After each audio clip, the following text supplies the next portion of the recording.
안녕하세요, 뉴스반장입니다.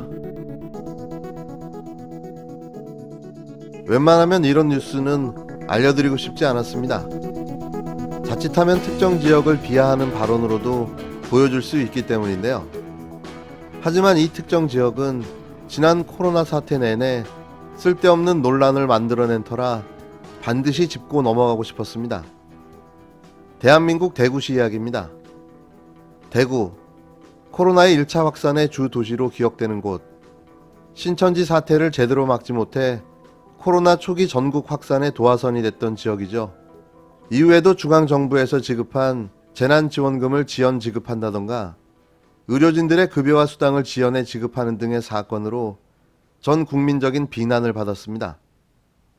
그 중심에는 권영진 대구시장이라는 근래에 보기 힘든 리더십을 가진 국힘당 지자체장이 있었는데요. 코로나 바이러스와의 싸움도 버거운데 교묘하게 방역을 방해하는 신천지, 저급한 언론들의 대구 흠집내기, 진영 논리에 익숙한 나쁜 정치와도 싸워야 한다. 사면이 초가다. 코로나19 책임 이꼴 신천지 이꼴 대구 이꼴 권영진 대구시장이라는 프레임을 짜기 위한 사악한 음모가 작동되고 있는 것은 아닌지, 그래도 마음껏 덤벼라. 당당하게 맞서줄게. 나는 이미 죽기를 각오한 몸이다. 죽을 때 죽더라도 이 전쟁만큼은 끝장을 볼 것이다. 반드시 대구를 지키겠다.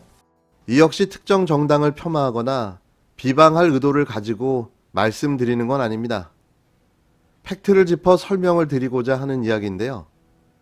그 기간 내내 권 시장이 보여준 리더십은 실로 놀라움과 충격의 연속이었죠.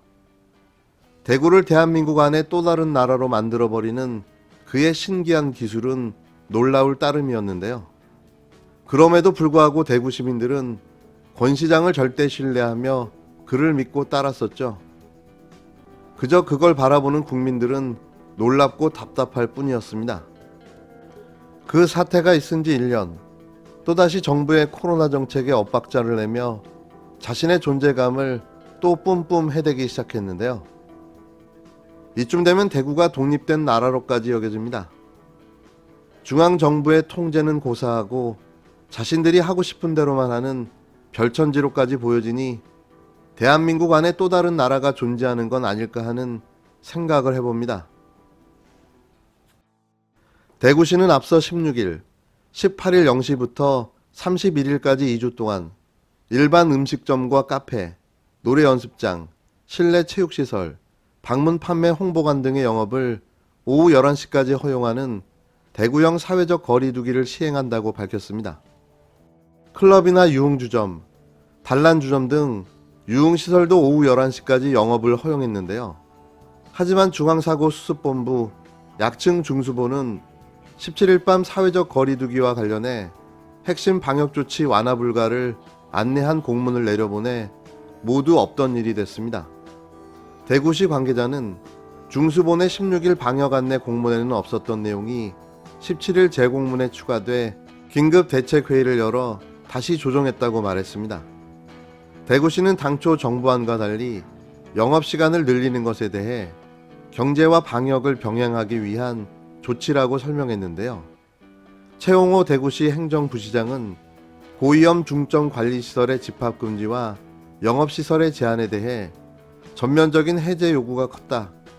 소상공인들의 경제적 어려움과 계속되는 지역 감염 확산 우려 등을 종합적으로 고려했다고 말했습니다. 중앙정부는 17일 대구시에 사전협의가 없었다며 공식적으로 유감을 표명했는데요. 대구시 결정이 감염병 예방법상 법적 권한을 벗어난 조치는 아니지만 중앙정부와 지방자치단체가 협의해 결정한 공동 방역 지침을 대구시만 따르지 않는 건 바람직하지 않는다는 이유에서였습니다.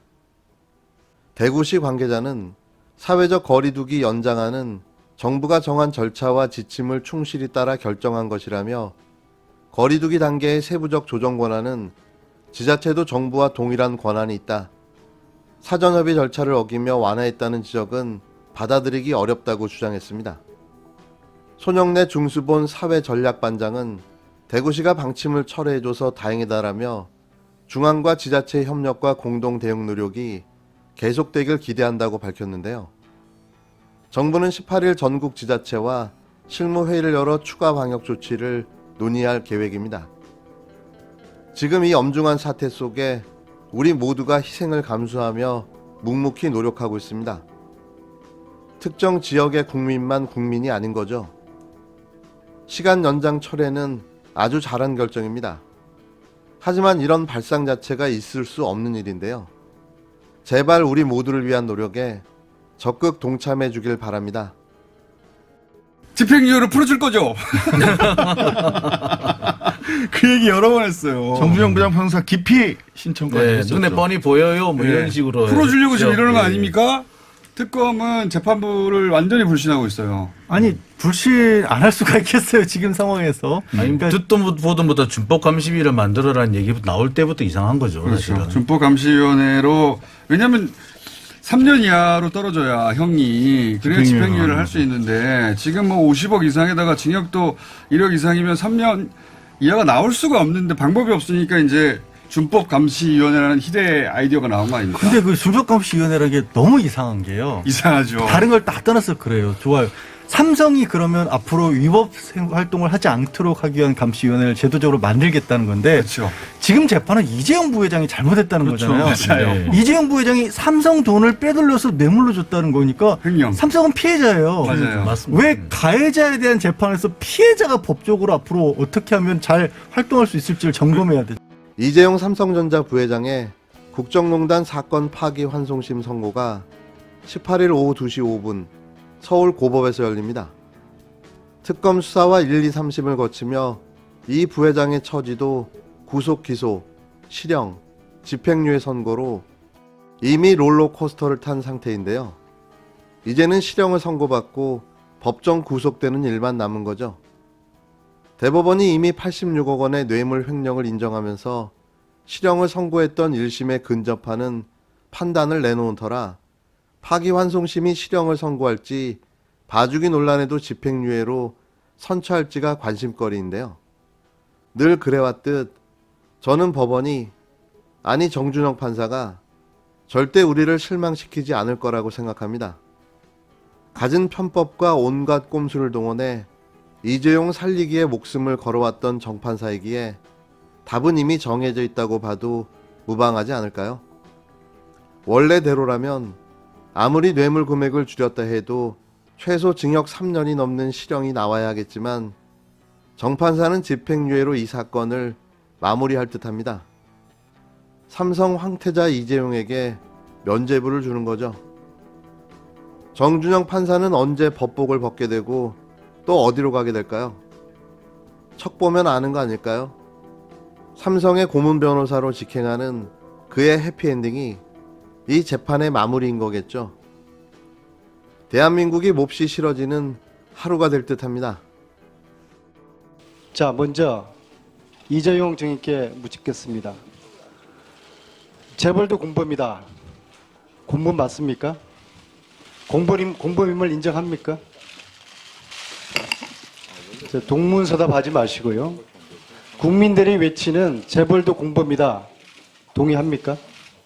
국민들의 여론을 아주 준엄하게 받아들이고 반성하고 있습니다.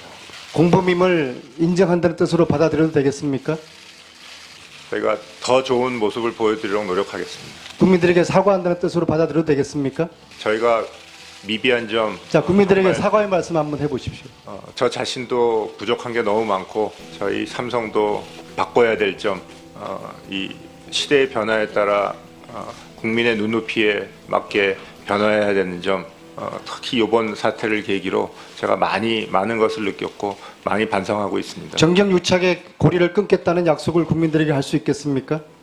국민들에게 절대 다시는 국민들을 실망시켜드리는 모습 안 보이도록 저 열심히 노력하겠습니다. 그 노력이 바로 정경유착의 고리를 끊으라는 겁니다. 분명히 약속을 좀 해주십시오.